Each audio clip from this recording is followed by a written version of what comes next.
মা বাবার দোয়া অনেক বড় দোয়া।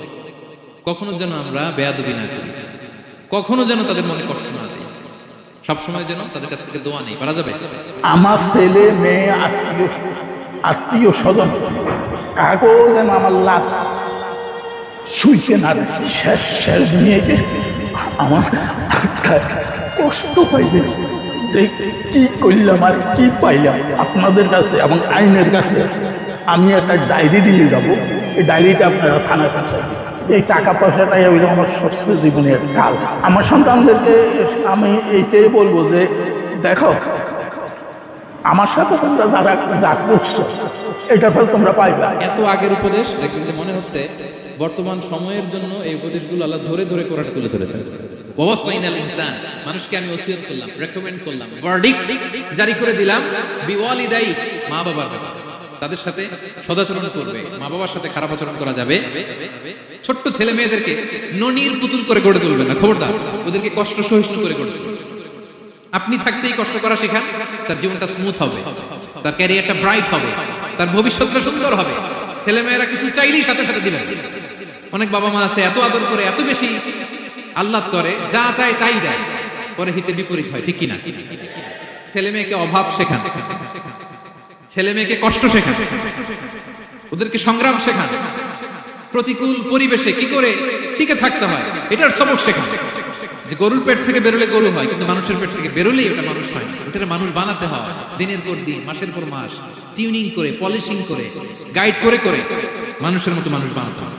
ও আমার কলিজার টুকরা সন্তান, ও আমার সোনামণি, যত কোমল ভাষায় আপনার ছেলেকে ডাকতে পারেন, আদর দিয়ে, সোহাগ দিয়ে, হ্যাঁ, মায়া মমতা মাখা মুলায়েম কণ্ঠে ওকে ডাকবেন। ডেকে কি উপদেশ দিলেন দেখেন। সাইয়েদনা লোকমান প্রথম উপদেশ দিলেন, ইয়া বুনাইয়া, আমার সন্তান, লা তুশরিক বিল্লাহ, ও আমার কলিজার টুকরা বাবা, আল্লাহর সাথে তুমি শিরক করো না। প্রথম উপদেশ, খবরদার আমার কলিজার টুকরা সন্তান, আল্লাহর সাথে শরীক করতে যেও না, আল্লাহর সমকক্ষ কাউকে মনে করো না। আল্লাহকে যেমনি বড় মনে করো, আল্লাহকে যেমনি রিজিক দাতা মনে করো, আল্লাহকে যেমনি পালনকর্তা মনে করো, গোটা বিশ্বের কোন সৃষ্টিকে এমন মনে করো না। লা তুশরিক বিল্লাহ, শিরক করো না। প্রথম অ্যাডভাইস দেখেন, প্রথম অ্যাডভাইসটা অনেক গুরুত্বপূর্ণ। আপনি শুধু বাবা হইলেই চলবে না। প্রিয় ভাইরা, সন্তান আল্লাহর দেয়া অনেক বড় নেয়ামত। আল্লাহু আকবার। নেককার সন্তান আল্লাহর কাছে চাইতে হয়, চেয়ে নিতে হয়। নবীরা দোয়া করেছেন, রব্বি হাবলি মিনাস সলিহিন, আল্লাহ নেককার সন্তান দেন, হে আল্লাহ নেককার পুণ্যবান সন্তান দেন। আল্লাহ এমন সন্তান দেন যাদেরকে দেখলে আমাদের চোখ জুড়ায়। রব্বি জাআলনি মুকিমাস সলাতি ওয়া মিন যুররিয়াতি, আল্লাহ আমাকেও নামাজ কায়েমকারী বানান, আমার সন্তানকেও বানান। তো সন্তানের জন্য দোয়া করতে হয়, নেককার সন্তান চাইতে হয়। আপনারা যারা বিয়ে করেছেন এখনো সন্তান পান নাই, আল্লাহ তাআলা আপনাদের অচিরেই এই সন্তান দান করে আপনাদেরকে ধন্য করুন। যারা এখনো বিয়ে করেনি, বিয়ের পরে আল্লাহ তাআলা আপনাদেরকে সন্তান দান করুন। এটা অনেক বড় নেয়ামত, এটা অনেক বড় নেয়ামত, এটা আল্লাহর কাছে চাইতে হয়। তো এই আলোচনাটা সবার সাথে প্রাসঙ্গিক। যারা বাবা তাদের তো লাগবে ইনস্ট্যান্ট, আজকে রাত্রে যেই শোনাইতে পারবেন। যারা বাবা হতে যাচ্ছেন তারাও আগে থেকে জেনে রাখলেন, ওয়েল প্রিপেয়ার্ড। আর যারা এখনো বিয়েই করেন নাই, প্ল্যান করে রাখেন যে এইটা আমি আমার ওয়াইফের সাথে প্ল্যান করে এই নাসিহাগুলো আমার সন্তানদেরকে আমরা শোনাবো। আপনার ছেলে মেয়ে কোন পথে চলবে এটা আপনাকে ঠিক করে দিতে হবে। ওরা এখন ছোট, ছোট থেকে যদি এই তাকওয়ার সফটওয়্যারকে ইনস্টল করে দেন, ওই সফটওয়্যার দিয়ে তার জীবন চলবে, ঠিক কিনা? হ্যাঁ, ওরা যখন ছোট থাকে কাদা মাটির মতো থাকে। কাদার মাটিকে যেমন ডিজাইন করতে মনে চায় করা যায় না, একই কাদা মাটি দিয়ে বল বানানো যায়, ঘর বানানো যায়, পুতুল বানানো যায়, ওই এটা বানানো যায়, অনেক কিছু বানানো যায়। কিন্তু এটা যখন শুকিয়ে শক্ত হয়ে যায় আর কিছু করা যায়? হ্যাঁ, আমাদের আঞ্চলিক ভাষায় বলে কাঁচা না নোয়ালে বাস, পাকলে করে। ছোটবেলা থেকে নাও, this is the high time ওদেরকে এডুকেট করার, এখন মুখ্যম সময়। এটা আপনার রেসপন্সিবিলিটি, বাবা হিসেবে করতেই হবে। নতুন প্রজন্মকে আমাদের বাঁচাতেই হবে, ঠিক কিনা? মানুষের পেট থেকে বেরোলেই কেউ মানুষ হয় না। গরুর পেট থেকে যেটা বেরোয় এটা গরু, ছাগলের পেট থেকে বেরোলেই ছাগল হয়ে যায়, হাতির পেট থেকে বেরোলেই হাতি হয়ে যায়। কিন্তু মানুষের পেট থেকে একটা কিছু বেরোলেই ওটা মানুষ হয়। ওটার মানুষ বানাতে হয়। কি করতে হয়? মানুষ বানাতে হয়। গরুকে কেউ কোনোদিন বলে না তুই গরুর মতন গরু হ। ছাগলকে কেউ কোনোদিন কইছে যে তুই ছাগলের মতো ছাগল হ। কিন্তু এই মানুষকেই বলা হয় তুমি মানুষের মতো মানুষ হও, মানুষের মতো মানুষ হও। মানুষের মতো মানুষের বড্ড অভাব, ঠিক কি না? তো আমাদের ছেলেমেয়েরা মানুষের মতো মানুষ হোক, আমরা চাই কি চাই না? এই উপদেশগুলো আমাদের দিতে হবে, ওদেরকে জানাতে হবে। ছোট্ট মানুষ অনেক কিছুই বুঝে না, ওদেরকে কোনটা সত্যবাদিতা, কোনটা ন্যায় পরায়ণতা, কোনটা আমানতদারিতা, কোনটা চুরি ধরে ধরে বোঝাতে হবে।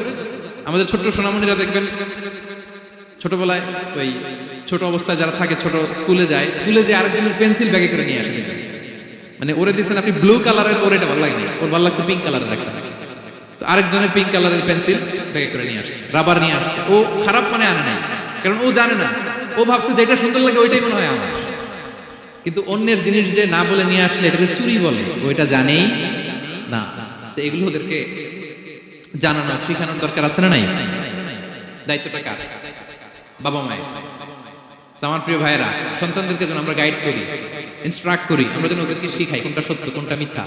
এখন তো এই যে সোশ্যাল মিডিয়ার যুগ, এটা ছাড়া খেতেই চায় না, তাই না? ঘুমাতেই চায় না। সে কি দেখে এটা আপনার জানতে হবে।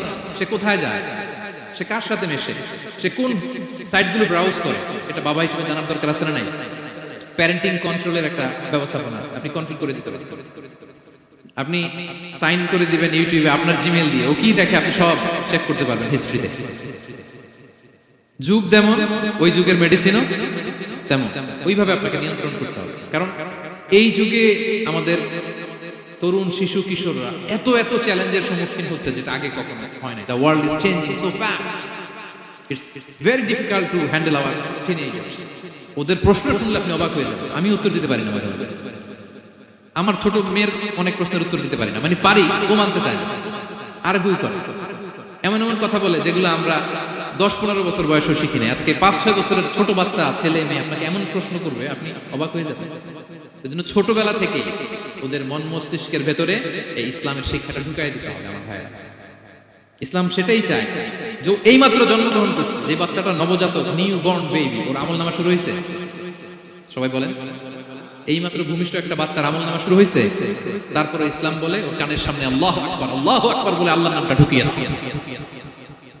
এখনো আমল নামা শুরু হয় নাই, এখনো ভালো খারাপের কিছুই হয় নাই, তারপরও আল্লাহ বলে দুনিয়াতে আসার সাথে সাথে আজান দিয়ে ইসলামের কথাটা কানের ভেতরে ঢুকায় দাও। আমাদের দায়িত্ব হচ্ছে ওদেরকে এডুকেট করা। 1 নাম্বার উপদেশ তিনি দিলেন, লা তুশরিক বিল্লাহ, শিরক করুন। শিরক মহাপাপ। এই পয়েন্টটা বুঝতে পারছেন সবাই? উনি বেসিক্যালি ওনার সন্তানকে 9টা উপদেশ দিয়েছিলেন। কয়টা? সবাই বলুন, 9টা। এরপর আল্লাহ তাআলা আরেকটা এক্সট্রা উপদেশ দিয়ে দিয়েছেন, 9 আর 1 মিলে তিলকা আশারাতুন কামিলা, একেবারে ফাইনাল, 10টা হয়ে গেছে পরিপূর্ণ। তো শিরকের ব্যাপারে সতর্ক করার সাথে সাথে আল্লাহ তাআলা নিজ থেকে একটা উপদেশ দিলেন। আল্লাহ তাআলা কি বললেন? রব্বুল আলামিন বললেন, ওয়াসাইনাল ইনসানা বিওয়ালিদাইহি হামালাতহু উম্মুহু ওয়াহানান আলা ওয়াহান ওয়া ফিসালুহু ফি আমাইনি আনিশকুর লি ওয়া লিওয়ালিদাইকা ইলাইয়াল মাসির। সুবহানাল্লাহ পড়ুন। আল্লাহ বললেন, ওয়াসাইনাল ইনসানা বিওয়ালিদাইহি। শিরকের কথা যখন লোকমান সন্তানকে জানালো, এবার আমি আল্লাহ পৃথিবীর মানুষগুলোরে জানিয়ে দিলাম, খবরদার খবরদার, মা বাবার সাথে কখনো খারাপ আচরণ করো না। ওয়াসাইনাল ইনসান, মানুষকে আমি ওসিয়ত করলাম, রেকমেন্ড করলাম, ভার্ডিক্ট জারি করে দিলাম, বিওয়ালিদাই, মা বাবার ব্যাপারে তাদের সাথে সদাচরণ করবে। মা বাবার সাথে খারাপ আচরণ করা যাবে। জান্নাতে একটা দরজা আছে, নাম আল আব, বাবা, আর একটা আল উম, মা। যারা বাবা মার সাথে ভালো আচরণ করছে তারা ওইটা দিয়ে দিচ্ছে। সুবহানাল্লাহ পড়ে। এক লোক বললেন, ইয়া রাসূলুল্লাহ, আমার মাকে কাঁধে করে কাবার চারদিকে ঘুরিয়েছি, তাওয়াফ করিয়েছি, প্রচন্ড রোদের মধ্যে আমার মাকে কাঁধে করে কাবার চারদিকে লাব্বাইক লাব্বাইক বলে অনেকবার ঘুরিয়েছি। ইয়া রাসূলুল্লাহ, আপনি আমাকে বলে দেন, ছোটবেলা যখন আমি আমার মায়ের বুকের দুধ খেয়েছি, ওই দুধের শতটুকু আদায় হয়েছে কিনা? বিষ্ণু বললেন, কি প্রশ্ন করলা তুমি? লাউ কাতা'তা জিলদাক, তুমি যদি তোমার গায়ের চামড়া কেটে জুতা বানিয়ে দাও, চামড়াটা কেটে শুকিয়ে যদি জুতা বানিয়ে তোমার মায়ের পায়ের নিচে দিয়ে দাও, ছোটবেলায় মায়ের বুকের যে দুধ খেয়েছো, একটা দুধের 1 ঢোক দুধ খাওয়ার শোধ আদায় হবে না। 1 ঢোক যে দুধ খেয়েছো ওইটারই শোধ আদায় হবে। খবরদার খবরদার, বাবা মার ব্যাপারে সাবধান। বিশেষ করে মায়ের সাথে দুজনের কথা আল্লাহ প্রথমে বললেন, এরপরে বললেন বিশেষ করে মায়ের সাথে, কারণ হামালাতু উম্মুহু, বাবা তোমারে পেটে ধরে নাই, পেটে ধরেছে কে? ওয়াহানান আলা ওয়াহান, 10 মাস 10 দিন বোঝার পরের বোঝা, যন্ত্রণার পরে যন্ত্রণা বাবা সহ্য করে নাই, করেছে কে? এত বড় একটা পেট হয়ে গেছে, জানেন তো?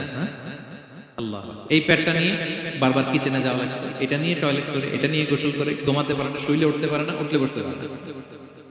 একদিন 2 দিন, 1 সপ্তাহ 2 সপ্তাহ, 10 মাস 10 দিন আমার মাকে এই কষ্ট দিয়েছে। মায়ের কলিজার মাঝখানে লাথি মেরে দুনিয়াতে এসেছে। এরপর আল্লাহ বললেন ওয়া ফিসালুহু ফি আমাইন, এখানেই শেষ নয়, দুধ ছাড়াতে লেগেছে 2 বছর। কয় বছর?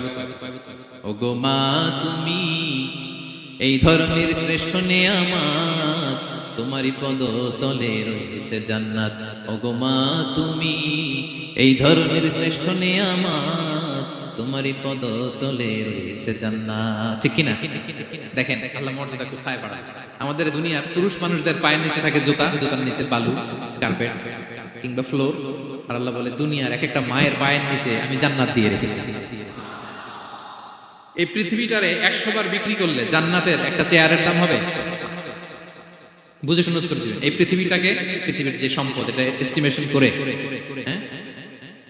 1000 বার বিক্রি করলে যে দামটা হবে, ওই দাম দিয়ে জান্নাতের একটা চেয়ারের দাম হবে? এই পৃথিবীরে 10,000 কোটি বার বিক্রি করলে যে অ্যাসেট হবে, যে অ্যামাউন্ট হবে, ভ্যালু হবে, ওই দাম দিয়ে জান্নাতের একটা টেবিলের দাম হবে? আর যেই জান্নাত, পুরো জান্নাতটা মায়ের পায়ের নিচে পড়ে আছে, ওই পা দুইটার দাম কত? সুবহানাল্লাহ পড়বেন না? মা বাবার দোয়া অনেক বড় দোয়া।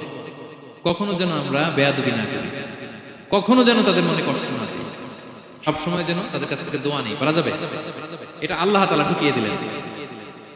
তাহলে সাইয়েদনা লোকমান প্রথমে বলল বাবা শিরক করো না। এরপরে রব্বুল আলামিন বললেন শিরকের পরে তোমাদের সবচাইতে বড় দায়িত্ব যে বাবা মা তোমাদের জন্য এত কষ্ট করেছে, তাদের সাথে খারাপ আচরণ করো না। 2টা হয়ে গেল। কয়টা? আওয়াজ করে বলেন কয়টা? 3 নম্বরে সাইয়েদনা লোকমান আলাইহিস সালাম ছেলেকে বললেন ইয়া বুনাইয়া ইন্নাহা ইন তাকু মিসকালা হাববাতিন মিন খারদালিন ফাতাকুম ফি সাখরাতিন আও ফিস সামাওয়াতি আও ফিল আরদি ইয়াতি বিহা আল্লাহ ইন্নাল্লাহা লাতীফুন খাবীর। 3 নম্বরে সাইয়েদনা লোকমান বললেন বাবা সরিষার দানা পরিমাণ কোনো ভালো কাজ যদি তুমি করো কিংবা খারাপ কাজ যদি তুমি করো, সেটা যদি মাউন্ট এভারেস্টের উপরে উঠে করো, কোন খারাপ কাজ, আও ফিস সামাওয়াতি মহাশূন্যে যেয়ে যদি করো, আও ফিল আরদে জমিনের অতল গহ্বরে কোনো সুড়ঙ্গ বানিয়ে সেখানেও যেয়ে যদি কোনো পাপ করো, ইয়াতি বিহাল্লাহ সেটাও আল্লাহ নিয়ে আসবে। কোনো পাপ বা কোনো ভালো কাজ আকাশে উঠে, পাহাড়ে উঠে কিংবা সুড়ঙ্গ করে জমিনের ভিতরে ঢুকেও যদি করো, কিয়ামতের দিন আমলনামায় সেটা দেখতে পাবে। সুবহানাল্লাহ পড়বেন না? কারণ ইন্নাল্লাহা লাতীফুল খাবীর, তিনি হলেন লাতীফ সূক্ষ্মদর্শী। যত ছোট কাজই করো না কেন তার চোখে ফাঁকি দেওয়া যায়। তার মানে 3 নাম্বার উপদেশে সাইয়েদনা লোকমান তার ছেলেকে আল্লাহর শক্তি, আল্লাহর ক্ষমতার ব্যাপারে একটা ধারণা দিচ্ছেন। নিজের ছেলেকে তার রবকে চিনাই চায়। আমাদের রবকে আমাদের চিনার দরকার আছে না নাই? ছেলেকে বোঝাবেন বাবা ওই যে তুমি মসজিদে আমার সাথে যে সেজদা দাও, কারে দাও জানো? তিনি কত বড়, তিনি কত বিশাল ক্ষমতার অধিকারী। তুমি সামান্য কোনো ভালো কাজ কিংবা খারাপ কাজ এটা যদি মহাশূন্যে উঠেও করো, পাহাড়ের চূড়ায় গিয়েও যদি করো, জমিনকে ফেড়ে সুড়ঙ্গের ভেতরে ঢুকেও যদি করো, তার চোখকে কশিনকালেও ফাঁকি দেয়া যাবে। তার মানে 3 নম্বরে আল্লাহর ধারণার ব্যাপারে, শক্তির ব্যাপারে, ক্ষমতার ব্যাপারে, আল্লাহ তাআলার অথরিটির ব্যাপারে, ক্যাপাসিটির ব্যাপারে একটা স্বচ্ছ ধারণা দিয়ে দিল। তুমি জানো নাকি কোন রবের ইবাদত তুমি করো? গোটা দুনিয়ার সবার চোখকে ফাঁকি দেয়া গেল, আল্লাহর চোখকে কশিনকালেও ফাঁকি দেয়া যায় না। ঠিক কি না? এই পৃথিবীতে সবার চোখকে ফাঁকি দেয়া যায় কি যায় না? পুলিশের চোখ, সিকিউরিটির চোখ, বিমানবন্দরে কাস্টমস অফিসারের যে অফিসার থাকে তাদের চোখ, বিভিন্ন জায়গায় বড় বড় যে সিসি ক্যামেরা থাকে, এগুলো ফাঁকি দেয়া যায়। ফাঁকি দেয়া যায় না একজনের। আওয়াজ করে বলুন তো তিনি কে? ফাঁকি দেওয়া যায়? আচ্ছা বলেন, এই ছোটবেলা থেকেই এই সেন্সেশন, এই অনুভূতি যদি, এই অনুভূতির সফটওয়্যার যদি আপনার ছেলের মাথায় ঢুকায় দেন, এই ছেলে কোনোদিন দুর্নীতি করবে? খাদ্যে ভেজাল দিবে? মাছে ফরমালিন দিবে? প্রতিবেশীকে কষ্ট দিবে? অনিয়ম করবে? অন্যের অধিকার হরণ করবে? এজন্য ছোটবেলা থেকেই তার রবকে চিনাই দিতে হবে। রবকে চিনাই দিতে হবে। 3 নম্বরে ছেলেকে তিনি বললেন, বাবা অতি ক্ষুদ্র ভালো কাজ কিংবা খারাপ কাজ যেখানেই করো না কেন কিয়ামতের দিন সেটা তুমি দেখবা। তার মানে তখন থেকে সে বুঝবে আমি যাই করি না কেন ভালো করলে এটার একটা প্রতিদান, একটা রিওয়ার্ড আমি পাবো, কিনা? আর খারাপ যদি করি এটা শাস্তি আমাকে ভোগ করতেই হবে। আল্লাহর সুপ্রিম কোর্টের কাঠ করে আমাকে দাঁড়াতেই হবে। নিক্তি পাল্লা মাওয়াজিনুল কিসত, ন্যায়ের মানদণ্ড আল্লাহ সেদিন স্থাপন করবেন। আমরা যেটা মিজানের পাল্লা বলি এটা মূলত ন্যায়ের মানদণ্ড। সামান্য ক্ষুদ্রাতি ক্ষুদ্র জিনিস দিলেও ওইখানে টের পাওয়া যায়। সুবহানাল্লাহ পড়ে। আচ্ছা আমরা যে চাল কিনি, ডাল কিনি, ধরেন 10 কেজি চালের একটা বস্তা কিনছি, দেখবেন যে অনেক সময় মাপটা একুরেট হয় না। 10 কেজির যে হয়তো একটু বেশি অথবা হয়তো একটু কম, এরকম হয় না অনেক সময়। 5 কেজি কিনছেন এক দোকান থেকে, আরেক জায়গায় যে ভালোভাবে মাপ দিয়ে দেখবেন যে একটু বেশি হয়েছে তবে একটু কম হয়েছে, ঠিক না? আল্লাহ যে মিজানের পাল্লা সেদিন বসাবেন ওইখানেও তো এরকম হবে। হ্যাঁ, কেমন হবে? فمن يعمل مثقال ذرة خيرا يره পড়ুন, ومن يعمل مثقال ذرة شرا يره। ক্ষুদ্রাতি ক্ষুদ্র যাররা তথা অনুপরিমাণ ভালো যদি করো সেটাও সেদিন নিক্তি পাল্লায় মিজানের দাড়ি পাল্লায় দেখতে পাবা। ক্ষুদ্রাতি ক্ষুদ্র খারাপ যদি করো সেদিনও মিজানের পাল্লায় সেটা তুলে দিবে কে? যাররা মানে খুবই ক্ষুদ্র। ক্ষুদ্র আমি উদাহরণ দিয়ে বুঝাই। শীতের সকালে টিনের ঘরে যারা কোনদিন থেকেছেন, এখানে তো শীত নাই, মালয়েশিয়াতে সারা বছর গরম। শীতের সিজনের কথা মনে আছে তো আপনাদের? না মালয়েশিয়া থেকে সব ভুলে গেছে? শীতকাল মনে আছে? হ্যাঁ, শীতের সকালে টিনের ঘরে যদি কখনো থাকেন দেখবেন যে টিনের ঘরে ছিদ্র থাকে, ওই ছিদ্র দিয়ে সূর্যের আলো ঢোকে, রশ্মি। মনে পড়ছে? শীতের সকাল টিনের ছিদ্র দিয়ে দেখবেন চিকন একটা সূর্যের রশ্মি ঢুকছে। ওটার কাছে গেলে দেখা যায় সামান্য ধুলাবালি কেমন যেন ডাস্ট উড়ে এটা। অন্যদিকে কিন্তু দেখা যায়, এদিকে নাই, কিন্তু ওই ছিদ্রটার কাছে গেলে দেখা যায় আলো যেদিক থেকে পড়ছে নিচ পর্যন্ত পুরোটার মধ্যে ধূলিকণা। আসলে ধূলিকণা কি শুধু এদিকেই না, পুরা ঘরেই আছে। ওইদিকে আলো পড়ছে ওইটা দেখা যায়। ওই যে ছোট্ট সূর্য রশ্মির মধ্যে কাছে গেলে যে ছোট্ট ছোট্ট ধূলিকণা দেখা যায় ওইটার নাম হচ্ছে যাররা। যাররা ফামান ইয়ামাল মিসকালা যাররাতিন খাইরান ইয়ারা। এই ধূলিকণার ডাস্টের যাররা পরিমাণ ভালো করলে সেটাও দেখতে পাবো, আবার যাররা পরিমাণ খারাপ করলে সেদিন কিয়ামতের ময়দানে মিজানের পাল্লায় সেটাও দেখতে পাওয়া পড়ে। সুবহানাল্লাহ। তার মানে 3 নম্বরে ছেলেকে আল্লাহর শক্তি আর সম্ভাবনা সম্পর্কে সতর্ক করলেন, জানান দিয়ে বললেন, বাবা যেটাই করো না কেন সবার চোখকে ফাঁকি দেওয়া যায় না, একজনের চোখ তিনি কে? কয়টা গেল উপদেশ? সবাই বলুন তো কয়টা? 3টা। 4 নম্বরে লোকমান আলাইহিস সালাম বললেন, ইয়া বুনাইয়া আকিমিস সালাহ, ও আমার সন্তান, 4 নম্বরে উপদেশ হলো তোমাকে নামাজ কায়েম করতে হবে। নামাজ সবার আগে নামাজ। কাজকে বলে দাও আমার নামাজ আছে, নামাজকে বলো না কাজ আছে, ঠিক কি না?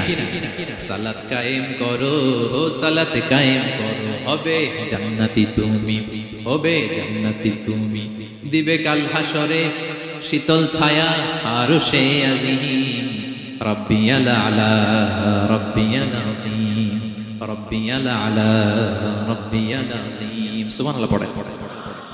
4 নম্বরে আকিমিস সালাহ, ও আমার কলিজার টুকরা সন্তান, নামাজ কায়েম করো। নামাজ কিয়ামতের ময়দানে সর্বপ্রথম যে জিনিসটার হিসেব আল্লাহ চাইবেন এটা কি? সবাই বলেন একসাথে, সেটা কি? বিশ্বনবী ইন্তেকালের আগে বললেন, as-সালাত as-সালাত ওয়া মা মালাকাত আইমানুকুম, ও আমার উম্মতেরা নামাজ। বিশ্বনবীর রূহ বের হয়ে যাবে, মালাকুল মউত চলে আসলো, এখনই রূহ মুবারক কবজ করে নিয়ে যাবে। অন্তিম মুহূর্তে গোটা উম্মার জন্য বিশ্বনবী যে মেসেজটা ড্রপ দিয়ে গেলেন সেটার নাম হলো নামাজ। সালাত as-সালাত, উম্মতেরা নামাজ নষ্ট করো না, নামাজ নষ্ট করো না। আউয়ালু মা ইউহাসাবু বিহিল আবদু ইয়াউমাল কিয়ামাতি as-সালাত। কিয়ামতের ময়দানে সর্বপ্রথম আল্লাহ যে জিনিসটার হিসাব চাইবেন সেটা কি? ফাইন সলুহাত সলুহা সাইরু আমালি, এটা যদি ঠিক হয়ে যায় পুরো আমলনামা ঠিক হয়ে যায়। ওয়া ইন ফাসাদাত ফাসাদা সাইরু আমালি, নামাজের হিসাব দিতে যে যদি আপনার গন্ডগোল লেগে যায় আপনার পুরো আমলনামাটারে গন্ডগোল করে দিবে কে? এজন্য সবার আগে সালাত। ছেলেকে বুঝাবেন, বাবা নামাজ কায়েম করো, তার মানে একা একা পড়ো না জামাতে পড়ো? নামাজ পড়া আর কায়েম করার পার্থক্য আছে। একা একা পড়া যায়, কিন্তু একা একা কায়েম করা যায়? বলেন। তার মানে বাবা, একা একা নামাজ পড়ো না, জামাতে পড়ো। বিকেল বেলায় তোমার বন্ধুকে নিয়ে খেলার মাঠে যখন ক্রিকেট খেলতে খেলতে মাগরিবের সময় হয়ে যায়, একা একাই মসজিদে যাবা না, তোমার বন্ধুরেও নিয়ে যাবা। একা একা জান্নাতে গেলে মজা আছে? সবাই মিলে একসাথে গেলে কেমন হয়? হ্যাঁ, সবাই মিলে একসাথে জান্নাতে যাওয়া লাগবে না? তার মানে ছেলেরা বুঝালেন, বাবা একা একা নয়, সবাইকে নিয়ে নামাজ পড়ো বাপ, জামাতে পড়ো বাপ। গোটা সমাজটারে মুসল্লি সমাজ বানাবা, এটার নাম হচ্ছে ইকামাতুস সালাত। ছেলেকে বললেন আকিমিস সালাহ, ও আমার কলিজার টুকরা বাজান, নামাজ কায়েম করো। বিষ্ণু ঈসা ইসলাম বললেন, মুরু সিবিয়ানাকুম বিসসালাতি ওয়া হুম আবনাউ সাবউ সিনিন, তোমাদের ছেলে মেয়েদের বয়স যখন 7 হয় তখন থেকে নামাজের আদেশ করো। ওয়াদরিবুহুম আলাইহা, আর তাদেরকে শাসন করো। ওয়াদরিবুর অনেক অর্থ হতে পারে, শাসন করো, একটু রূঢ় আচরণ করো, প্রয়োজনে মৃদু প্রহার করো। যখন তাদের বয়স হয়ে যায় 10, বয়স হয়ে যায় 10 কিংবা তার উপরে, আমাদের ছেলে মেয়ে আছে বয়স, দেখি কয়জন আছে দেখি, 10 বছরের। হ্যাঁ, দেখছেন, কঠোর হইতে হবে আপনাদের যদি নামাজ না পড়ে, হাত নামাজ 7 পর্যন্ত নিয়ে যাবেন সাথে করে। বয়স যখন 7 হয়, বারবার যখন সালাতের কথা বলবেন, সাথে করে নিয়ে দাঁড়াবেন। জুমার দিন মসজিদে নিয়ে যাবে, মাঝে মাঝে নামাজে নিয়ে যাবে। 7, 8, 9 এই 3 বছরের ট্রেনিং, 10 বছর তো এমনি পাকা নামাজে হয়ে যাবে, ঠিক কিনা? নাকি বলবেন হুজুর আমি তো পড়ি না, আমারই তো খবর নাই। হ্যাঁ, ছেলেরা যে বলবো বাবা নামাজ কায়েম কর, এর আগে কিন্তু নিজের মুসল্লি হইতে হবে। এটা বুঝতে পারতেছেন তো? হ্যাঁ, ছেলেকে বলতে হলে আগে নিজের মুসল্লি হইতে হবে। নামাজের ব্যাপারে নো কনসিডারেশন, কোনো ছাড় নেই। সালাত আপনাকে পড়তেই হবে যে কোনো পরিস্থিতি। এজন্য 7 বছর বয়স থেকে বিশ্বনবী ওয়ার্নিং দিতে বলেছেন, 10 বছর বয়স হলে প্রয়োজনে রূঢ় আচরণ করো, শাসন করো, প্রয়োজনে মৃদু প্রহার করো। খবরদার, খবরদার।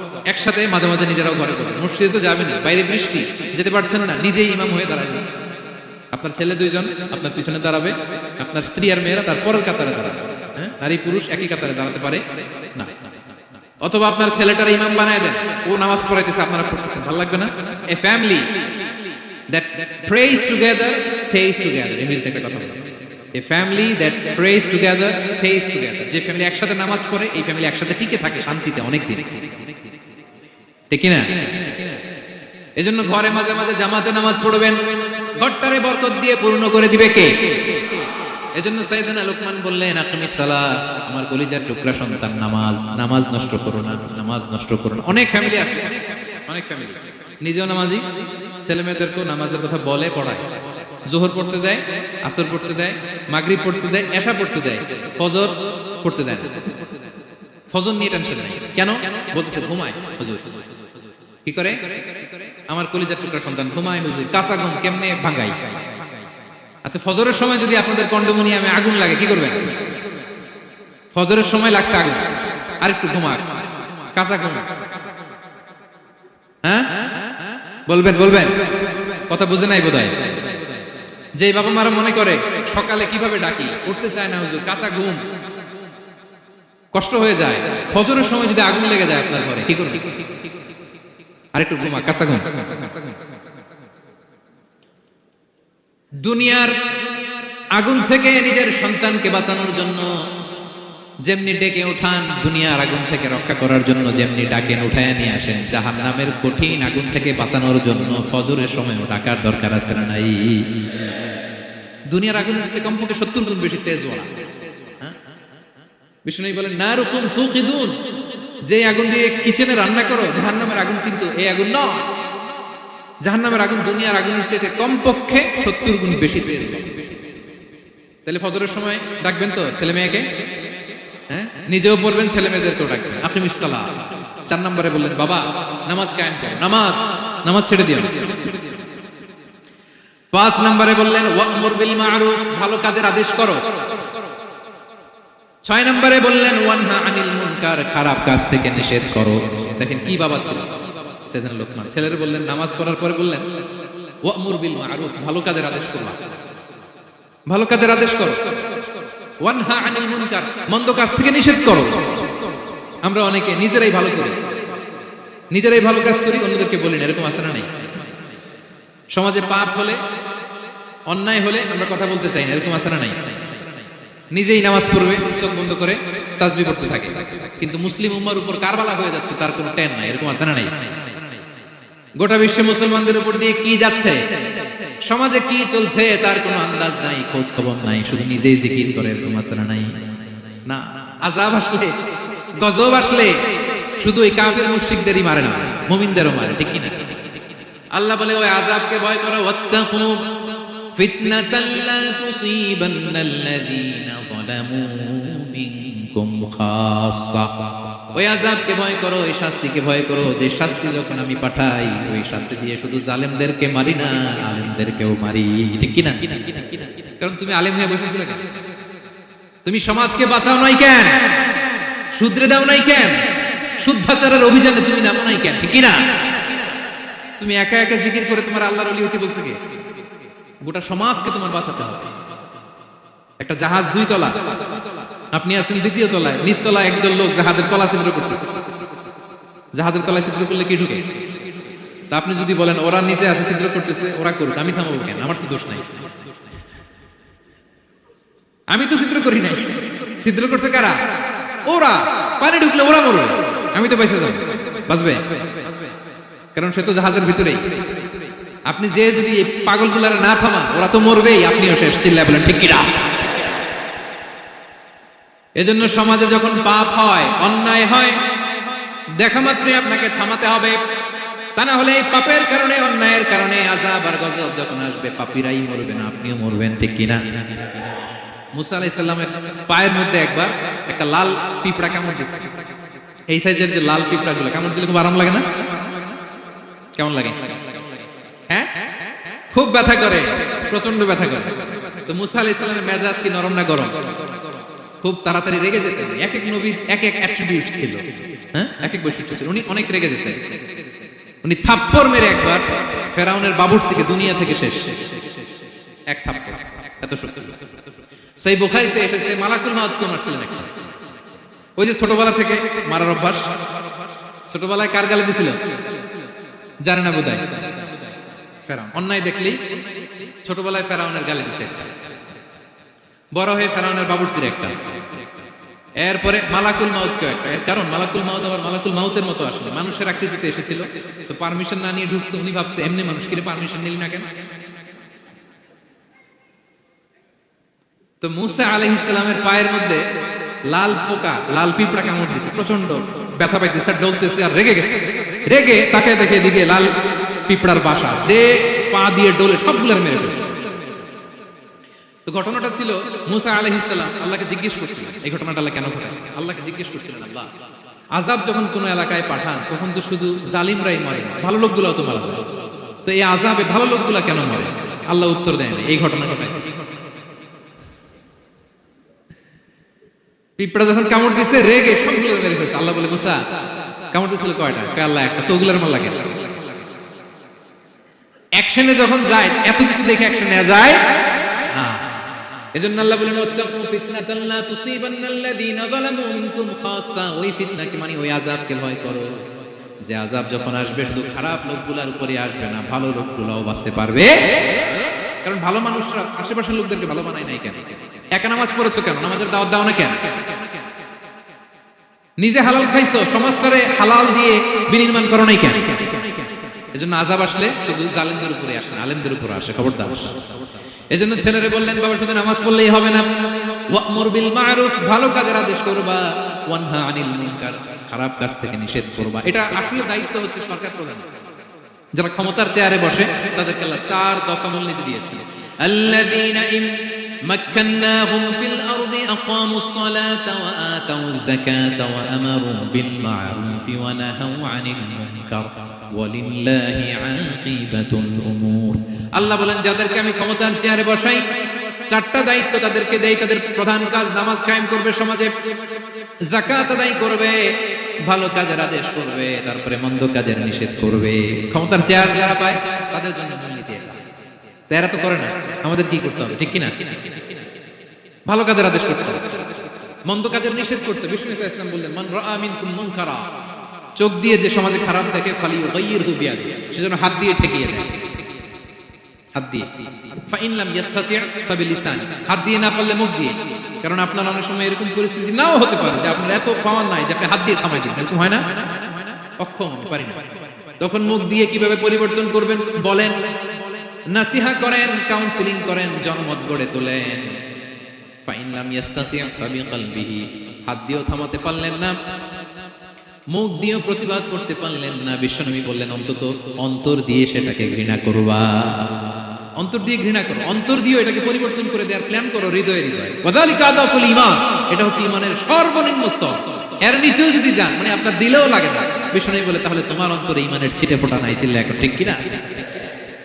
এজন্য ভালো কাজের আদেশ করো, মন্দ কাজের নিষেধ করো। নামাজের পর পর সাইয়েদনা লোকমান বললেন, বাবা নিজেই ভালো করো না, সমাজে ভালো ছড়িয়ে দাও, ছড়াই দিতে হবে, ভালোকে ছড়াই দিতে হবে। সঙ্গবদ্ধ জীবন যাপন করতে হয়, আপনাকে দাঁড়াতে হবে, আপনাকে হিম্মত করতে হবে। হিম্মতটাই হচ্ছে ইসমুল আযম, ইসমুল্লাহিল আযম।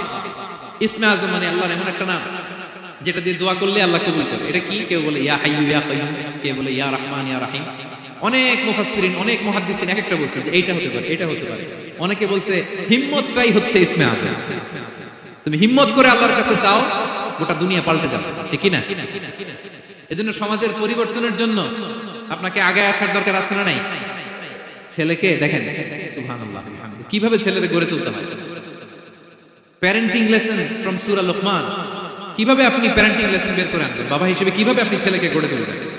নামাজের পর পর সাইয়েদনা লোকমান বললেন, ভালো কাজের আদেশ করবা, মন্দ কাজের নিষেধ করবা। এরপরে বললেন, ওয়াসবির আলা মা আসাবাক ইন্না যালিকা মিন আজমিল উমুর।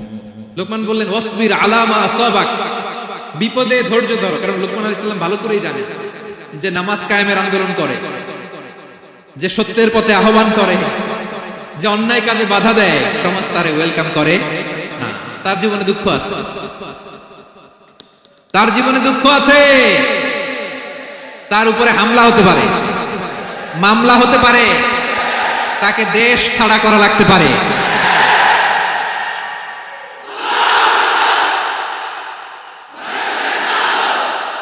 ওয়াসবির আলা মা আসাবাক, বাবা খুব ভালো করেই জানে বিপদ নেমে আসতে পারে।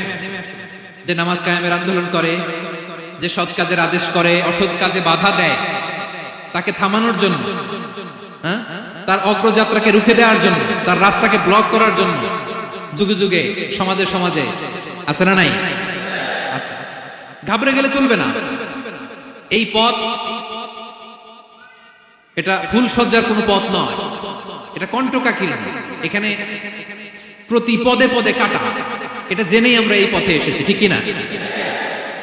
এজন্য আমাদেরকে রুখে দেয়া যাবে না, আমরা সত্যের কথা বলেই যাব, আমরা অন্যায় দেখলে প্রতিবাদ করেই যাব। প্রতিবাদ করবেন, দাঁড়াবেন। আপনি দাঁড়ালেই দেখবেন পরিস্থিতি অন্যরকম হয়ে গেছে। দাঁড়ান না, যে আপনি অন্যায় করতেছে, আপনি দাঁড়ান না কেন? অপরাধ করতেছে, আপনি থামান না কেন?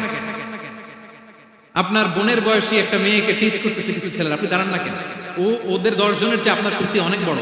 সত্যের যে শক্তি আছে, মিথ্যা তার সামনে মুখ থুবড়ে পড়ে। আপনি দাঁড়ান, আপনি জিজ্ঞেস করেন এরকম করতেছে কেন, টিজ করতেছে কেন? আপনি ওখানে জনমত গড়বে। আপনি দাঁড়ালে আরো 10 জন দাঁড়াবে, ঠিক কিনা? দাঁড়াতে আপনাকে সাহস করে দাঁড়াতে হবে।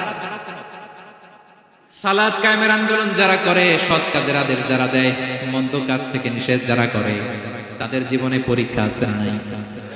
এজন্য সাইয়েদনা লোকমান বললেন, বাবা যেই নসিহত তোমাকে দিচ্ছি, এটা পালন করলে বিপদ আসবে, কিন্তু ঘাবড়ে যেও না, আতঙ্কিত হয়েও না। ওয়াসবির আলা মা আসাবাক, বিপদে ধৈর্য ধরো, ধৈর্য ধারণ করতে হবে। সবর, সবর নিয়ে কোথায় যেন আলোচনা করেছিলাম যে সবর এটা এমন একটা গাছ, যে গাছের চারদিকে থাকে কাটা, কিন্তু ফলটা বড় মিষ্টি।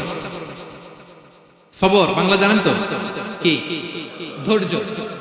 ধৈর্য এমন একটা গাছ, যে গাছের চারিদিকে কাটা, কিন্তু ফলটা মিষ্টি, সুস্বাদু। ওই সুস্বাদু ফল খেতে হলে কাটাগুলো সহ্য করতে হবে। ধৈর্য। ছোট্ট ছেলে মেয়েদেরকে ননির পুতুল করে গড়ে তুলবেন না, খবরদার। ওদেরকে কষ্ট সহিষ্ণু করে গড়ে তুলবেন। আপনি থাকতেই কষ্ট করা শেখান, তার জীবনটা স্মুথ হবে, তার ক্যারিয়ারটা ব্রাইট হবে, তার ভবিষ্যৎটা সুন্দর হবে। ছেলেমেয়েরা কিছু চাইলেই সাথে সাথে দিবেন। অনেক বাবা মা আছে এত আদর করে, এত বেশি আহ্লাদ করে, যা চায় তাই দেয়, পরে হিতে বিপরীত হয়, ঠিক কিনা? ছেলে মেয়েকে অভাব শেখান, ছেলে মেয়েকে কষ্ট শেখান, ওদেরকে সংগ্রাম শেখান, প্রতিকূল পরিবেশে কি করে টিকে থাকতে হয় এটার সবক শেখান। সেদিন লোকমান তাই করি, ছেলেদের সবর শিখাইলেন যে বাবা ধৈর্য ধারণ করো, আতঙ্কিত হবে না, জীবন এটা সহজ নয়, জীবন চলার পথ সহজ নয়, এটাকে সহজ করে নিতে হয়। কখনো সবর করে, কখনো ক্ষমা করে, কখনো অন্যকে ইগনোর করে, কখনো দোয়া করে, কখনো আল্লাহর উপর তাওয়াক্কুল করে, ঠিক কিনা? ছেলে মেয়েকে আদর করে বোঝাবেন বাবা এখন তুমি বাবার হোটেলে খাও, মায়ের হোটেলে ঘুমাও, সারা জীবন এমন চলবে না, দুনিয়াটা বড্ড কঠিন, এখানে কেউ কাউরে জায়গা করে দেয় না, নিজের জায়গা নিজেরই করে নিতে হয়, ঠিক কিনা? ছোটবেলা থেকেই তাকে দৃঢ় মনোবলের করে তুলতে হবে যে বাবা দুনিয়াটা এত সহজ নয়, এটা সহজ করে নিতে হয়। This is the life hacks. এই লাইফ হ্যাক গুলো আপনি শেখাবেন, লাইফ লেসন গুলো শেখাবেন। ধৈর্য ধরো, সৎ কাজের আদেশ দাও, মন্দ কাজের নিষেধ করো। এগুলো করতে গেলে একটু বাধা বিপত্তি আসবে, কিন্তু শেষ হাসিটা তুমি হাসবে, ঠিক কিনা? বিজয় তোমারই হবে। কি বলেন? সময়ই কথা বলে, সময়ই কথা বলে। বিপদে ধরতে ধর। বিশ্বনবী কল্লা বললেন ওয়াসবির আলা মা ইয়াকুলুনা ওয়াহজুরহুম হাজরান জামিলা। নবী হে, বিপদে ধৈর্য হারা হবেন না, ভালো সময় সামনে আসছে। মক্কায় আপনারে কষ্ট দেয়, গণক বলে, জাদুকর বলে, পাগল বলে, মদিনাতে বিজয় আপনারই হবে, ঠিক কিনা? ছেলে মেয়ে যেন আশাবাদী হয়ে গড়ে, হোপফুল, আতঙ্কিত যেন না হয়। কষ্ট শিখান, ধৈর্য শিখান। আচ্ছা গেল।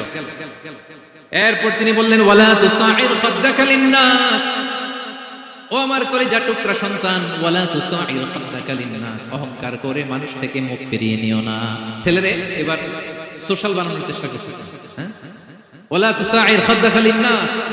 দেখেন একটার পর একটা, প্রথমে স্রষ্টারে চিনাইলেন, তাই না? এরপরে স্রষ্টার ক্ষমতা সম্পর্কে শিখাইলেন, এরপরে আধ্যাত্মিকতা শিখাইলেন, এরপরে ইবাদত কি সেটা জানালেন, এরপরে তিনি সোশ্যাল এঙ্গেজমেন্ট কিভাবে করবেন, সোশ্যাল রিফর্ম কিভাবে করবেন শিখালেন। এবার মানুষের সাথে কিভাবে মিশতে হয় সেটা শিখাচ্ছেন। মানে পিপল ওরিয়েন্টেড হও, ওয়ালা তুসাইর খাদ্দাকা লিন্নাস। অহংকার করে মানুষের থেকে মুখ ফিরিয়ে নিও, মুখ ছিটকাবেন না। মানুষকে সম্মান করো, মানুষের সাথে মেশো, বি পিপল ওরিয়েন্টেড। আমাদের অনেক ছেলে মেয়েরা মানুষের সাথে মিশতে পারে, দোষ কার? বাবা মায়ের। শেখায় না? একটা সময় আমাদের মনে আছে, ছোটবেলায় মেহমান আসলে আমরা এত খুশি হইতাম, কি বলেন? মেহমানের কাছে যাইতাম, সূরা শোনাইতাম, কবিতা শোনাতাম, এটা খেলতাম, ওটা করতাম, যাওয়ার সময় আমাদেরকে টাকা দিয়ে যেত, হায় রে খুশি। এখন দেখবেন টেনে হিসেবে মেহমানের সামনে আনা যায় না। এরকম আছে না নাই? অনেক ফ্যামিলিতে এরকম আছে যে তারা সারাদিন ডিভাইস নিয়ে, এই ডিভাইস আসক্তি এত মারাত্মক পর্যায়ে পৌঁছেছে যে তারা মানুষের সাথে মিশতে পারে। এই পাবলিক ওরিয়েন্টেশনটা অনেকের নাই, পিপল ওরিয়েন্টেশন নাই। অনেক ছোট বাচ্চা, মেহমান আসছে, তুমি একটু আসো, সালাম দাও, বসো, আসতে চায় না, বসতে চায় না, কারণ ওরা শিখানো হয়নি। সারাদিন দিয়ে রাখছে কি হাতে? মোবাইল। যেন ছোটবেলা থেকে আমরা যেন সামাজিক বানাই, বাচ্চাকে যেন শেখাই বাবা মুরব্বীকে দেখে সালাম দিতে হবে, কি করতে হবে ওরা শিখাবেন। অনেক সময় ছোট বাচ্চারা না বুঝে দারোয়ানের সাথে খারাপ আচরণ করে, ঘরের কাজের বুয়ার সাথে খারাপ আচরণ করে, ড্রাইভারকে বকা দেয়, আছে না নাই? ভদ্রতা, ডিসেন্ট ম্যানার আপনি শিখান নাই, তো শিখবে কোত্থেকে? শুরুতেই বললাম যে গরুর পেট থেকে বেরোলে গরু হয়, কিন্তু মানুষের পেট থেকে বেরোলেই ওটা মানুষ হয়। ওটা মানুষ বানাতে হয় দিনের পর দিন, মাসের পর মাস, টিউনিং করে, পলিশিং করে, গাইড করে করে মানুষের মতো মানুষ বানাতে হয়। তাহলে ছেলেনে বললেন ওয়ালা তুসাইর খাদ্দাকা লিন্নাস, তোমার চেহারাকে মানুষ থেকে ফিরিয়ে নিও না, গণমুখী হও, মানুষের সাথে মেশো। ছেলে মেয়েদেরকে এটা বলবেন। শহরে থাকলে মাঝে মাঝে গ্রামে নিয়ে যাবেন, কাদার মধ্যে ছেড়ে দিবেন, হাট কাটা, হ্যাঁ, কাদায় ছেড়ে দিবেন, পুকুরে ছেড়ে দিবেন, দৌড়াদৌড়ি করতে করতে তারপরে তারা শিখবে, দেখবে। মাছ, জ্যান্ত মাছ দেখে নাই আমাদের অনেক ছেলে মেয়েরা, আছে না নাই? ওরা ভাবে মাছ বোধহয় ওই ইয়ের মধ্যেই পাওয়া যায়, শপিং মলেই পাওয়া যায়, ফ্রিজের মধ্যে থাকে, এরপরে এটা খাইতে হয়। জ্যান্ত মাছ দেখলে দেখবেন ভয় পেয়ে গেছে, কারণ শেকড়ের সাথে এদের কোন সম্পর্ক নাই। এরা যেন গণমুখী হয়, শেকড়ের সাথে যেন এদের সম্পর্ক থাকে।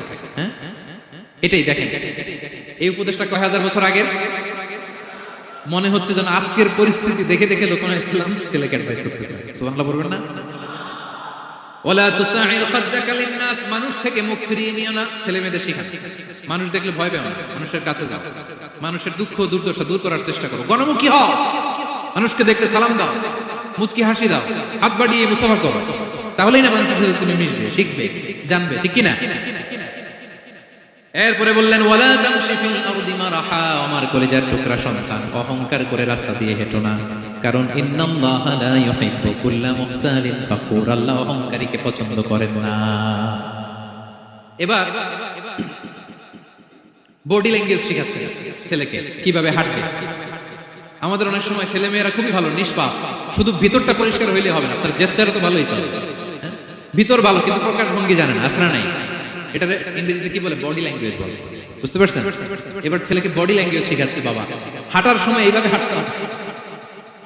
ওয়ালা তামশি ফিল আরদি মারাহা, অহংকার করে রাস্তা দিয়ে হেঁটো না। এখানে তামশি বলতে শুধু হাঁটাই না, অহংকার করে ড্রাইভ করো, অহংকার করে হুন্ডা চালিও, এরকম আসরা নাই। আমাদের ইয়াং ছেলে মেয়েরা হুন্ডা একটা পাইলে এমন আওয়াজ করে তারা চলবে, অসুস্থদের ক্ষতি হয়, ছোট বাচ্চারা ভয় পেয়ে যায়, মাঝরাতে মানুষ লাফ দিয়ে ওঠে ঘুম থেকে, এরকম আসরা নাই। আমাদের সন্তানরা যেন এরকম না, রাস্তা দিয়ে চলতে বিনয়ের সাথে হাঁটতে হবে, ভদ্রভাবে হাঁটতে হবে, কারণ রহমানের বান্দারা অহংকারী হয় না, তারা বিনয়ী হয়, ঠিক কি না? وعباد الرحمن الذين يمشون على الأرض هونا وإذا خاطبهم الجاهلون قالوا سلاما, রহমানের বান্দারা রাস্তা দিয়ে যখন হাঁটে দাম্ভিকতার সাথে হাঁটে না, অহংকারের সাথে হাঁটে না, বিনয়ের সাথে রাস্তা দিয়ে তারা চলাফেরা করে, ঠিক কি না? তো ছেলেকে হাতে ধরে ধরে বডি ল্যাঙ্গুয়েজ শেখাচ্ছে, বাবা অহংকার করে হেঁটো না, মানুষের অহংকার সাজে না, অহংকার সাজে একজনের, তিনি কে? অহংকার কার চাদর? আল্লাহ বলে এই চাদর ধরে যদি কেউ টান দেয় ওরে আমি জাহান্নামে নিক্ষেপ করি, ফালা উবালি, আই ডোন্ট কেয়ার, ওরে আমি জাহান্নামে ফেলবো। অহংকার করার কি আছে আমাদের? কিছুই নাই, ঠিক না? ডায়রিয়া যদি হয়, লুজ মোশন যদি হয়, 5 বার টয়লেটে গেলে এরপর চেহারার দিকে তাকানো যায়? বিছানায় পড়ে হা হু করতে শুরু করো, তো কিসের অহংকার আপনার? লুজ মোশন 3 দিন যদি হয়, হায় রে চেহারার দিকে তাকানো যায়, সুন্দর চেহারা ফ্যাকাশে হয়ে গেছে, এই মানুষের অহংকার করা সাজে? ছেলেকে বিনয়ী হওয়া শেখাতে হবে, বাবা বিনয়ী হও, তোমার বডি ল্যাঙ্গুয়েজটা সুন্দর করো, তোমার কথা বলা, তোমার চলনে বলনে সবকিছুতে যেন একটা মাধুর্যতা থাকে, একটা কোমলতা থাকে, শেখানোর দরকার আছে না নাই? সব শেষে সাইয়েদনা লোকমান ছেলেকে বললেন ওয়াকসিদ ফি মাশিকা ওয়াগদুদ মিন সাওতিকা ইন্না আনকারাল আসওয়াতি লাসাউতুল হামির। ওয়াকসিদ ফি মাশিক ওয়াগদুদ মিন সাওতিক, তাহলে কিভাবে হাঁটবা? হাঁটার ক্ষেত্রে একটা মিডিয়াম পেস অবলম্বন করো, মিডিয়াম পেস, ভদ্রভাবে, হ্যাঁ, মিডিয়াম মধ্যমপন্থী পন্থায় তুমি হাঁটো, তোমার হাঁটার মধ্যে যেন একটা মুনশিয়ানা ভাব থাকে, তোমার হাঁটা চলাফেরায় যেন একটা ভদ্রতার ছাপ থাকে। এটা তো হাতে ধরে ধরে শিখাইতে হবে, তাহলে শিখবে না তো, বুঝবে না তো সে। ওয়াগদুদ মিন সাওতিক, কণ্ঠটাকে মোলায়েম করো, ইন্না আনকারাল আসওয়াতি লাসাউতুল হামির, কর্কশ গলায় কথা বলো না। আমাদের অনেক ছেলেমেয়েরা অনেক শাউট করে, আছে না নাই? কেউ কি শাউটিং পারসনকে পছন্দ করে? আমরা লাইক করি? Nobody likes a shouting person. আপনি মালয়েশিয়ানদেরকে দেখেন কত কোয়াইট ইনকাম, হাজার হাজার মানুষ একটা প্রোগ্রাম করতেছে, একটা সাউন্ড নাই। আমাদের তো অনেক বলতে হয়, অনেক অ্যানাউন্সমেন্ট, অনেক এই সেই, ওদেরকে কিছু বলতে হয়, ওদের আমি অনেক বড় বড় প্রোগ্রামে জয়েন করেছি, হাজার হাজার মানুষ, একটা ছোট্ট ইনস্ট্রাকশন, লাইন ধরে সবাই সেটা মেনে নেয়। ছেলেকে শিখাই দিলেন চলতে ফিরতে একটা মাঝারি মোলায়েম ভদ্র একটা পেস অবলম্বন করো, আর কণ্ঠটাকে নিচু করো, কর্কশ ভাষী হয়ে। কেউ পৃথিবীতে কর্কশ ভাষীকে পছন্দ করেন? যারা চিৎকার করে চেঁচামেচি করে, আল্লাহ তাদের কণ্ঠকে গাধার কণ্ঠের সাথে তুলনা করেছেন এখানে। দ্য ব্রেইং অ্যাস, গাধার আওয়াজের চাইতে পৃথিবীতে নিকৃষ্ট কোন আওয়াজ হতে পারে? আল্লাহ বলে তুমি কি তোমার কণ্ঠকে গাধার আওয়াজের মতো করতে চাও? যদি না চাও, কণ্ঠটাকে মোলায়েম করো, কর্কশ ভাষায় কখনো মানুষকে সম্বোধন করো, কারণ কর্কশ ভাষীকে, এই শাউটিং পারসনকে কেউ কখনো পছন্দ করে না। এই উপদেশগুলো আমাদের ছেলে মেয়েদেরকে দেওয়ার দরকার আছে না নাই? আল্লাহু আকবার। প্রজ্ঞায় সুসজ্জিত এই উপদেশ মালাগুলো সে 3000 বছর আগে যেমনি প্রাসঙ্গিক ছিল, এখনো তেমনি প্রাসঙ্গিক। এই উপদেশগুলো আমরা ছেলে মেয়েদেরকে দিতে পারবো তো? এই 10টা উপদেশ মালা বুঝতে পারছেন আপনারা? সবাই বুঝতে পারছেন? মনে থাকবে? খেয়াল থাকবে? আমি 1 মিনিটে একটু রিভাইজ করি। কি কি উপদেশ দিলেন? প্রথমেই শুকরিয়ার কথা আল্লাহ নিজে বলেছেন, শুকরিয়া করো। আমরা যেন যে কোনো পরিস্থিতিতে শুকরিয়া করি, করলে নিয়ামত বাড়াই দিবে কে? এরপর সাইয়েদনা লোকমান ছেলেকে সর্বপ্রথম যে উপদেশটা দিলেন সেটা হলো, বাবা কি করো না, সবাই বলুন কি করো না, কারণ শিরক হচ্ছে সবচাইতে বড় পাপ। আল্লাহ সব মাফ করে, শিরকের গুনাহ তিনি মাফ করে। এরপর আল্লাহ তাআলা নিজ থেকে আরেকটা উপদেশ ঢুকাই দিলেন, সেটা হচ্ছে কার সাথে ভালো আচরণ করো, মা বাবার সাথে। মা বাবা যদি বদদোয়া দেয় আপনার জীবনে কখনো উন্নতি আসবে? এরপরে তিনি ছেলেকে বললেন, বাবা আল্লাহ তাআলা এমন ক্ষমতার অধিকারী, যেখানেই যে পাপ করো ভালো কাজ করো সবার চোখে ফাঁকি দেয়া গেল, আল্লাহর চোখে ফাঁকি দেয়া যায়? আল্লাহর শক্তি ক্ষমতার ব্যাপারে সতর্ক করল। এরপরে তিনি ছেলেকে বললেন, নামাজ কায়েম করো, নিজেও পড়ো, সমাজের সবাইকে নিয়ে পড়ো। এরপর তিনি ছেলেকে বললেন, বাবা ভালো কাজের আদেশ দাও, মন্দ কাজের নিষেধ করো, মন্দ কাজ থামিয়ে দাও। তারপর বললেন, বাবা বিপদে ধৈর্য ধরো। এরপরে বললেন, গণমানুষের সাথে মেশো, পিপল ওরিয়েন্টেড হও। এরপর ছেলের বডি ল্যাঙ্গুয়েজ ঠিক করে দিলেন। মনে আছে তো আপনাদের? অহংকার বশত হেঁটো না, চিৎকার করে কথা বলো না। সবশেষে ওরাল কমিউনিকেশন কিভাবে করবে, শাউটিং না হয়ে মোলায়েম কণ্ঠে মানুষের সাথে যাতে ভদ্রচিত ভাবে কথা বলতে পারে, এই উপদেশ মালাগুলো দিলেন। আমরা যারা বাবা হয়েছি আমরাও যেন আমাদের কলিজা টুকরা সোনামণি সন্তানদেরকে এই উপদেশগুলি দেই। মনে থাকবে সূরা লুকমানের 12 থেকে 19 নম্বর আয়াতে আল্লাহ তাআলা এই উপদেশগুলো তুলে ধরেছেন। আল্লাহ তাআলা আমাদের সবাইকে কথাগুলো বোঝার, আমল করার তৌফিক দান করুক। আমরা পড়ি আমিন। আমরা যেন নেককার সন্তান লাভে ধন্য হতে পারি, আল্লাহ তৌফিক দান করুন। আমরা পড়ি আমিন। আমরাও যেন সাইয়েদনা লোকমানের মতো এই উপদেশ মালাগুলো আমাদের ছেলেমেয়েদেরকে দিতে পারি, আল্লাহ তুমি তৌফিক দান করো। আমরা পড়ি আমিন। হাযা মা ইনদি ওয়াল ইলমু ইনদাল্লাহ আলাইহি তাওয়াক্কালতু ওয়া ইলাইহি উনীব। আসসালামু আলাইকুম ওয়া রাহমাতুল্লাহি ওয়া বারাকাতুহু।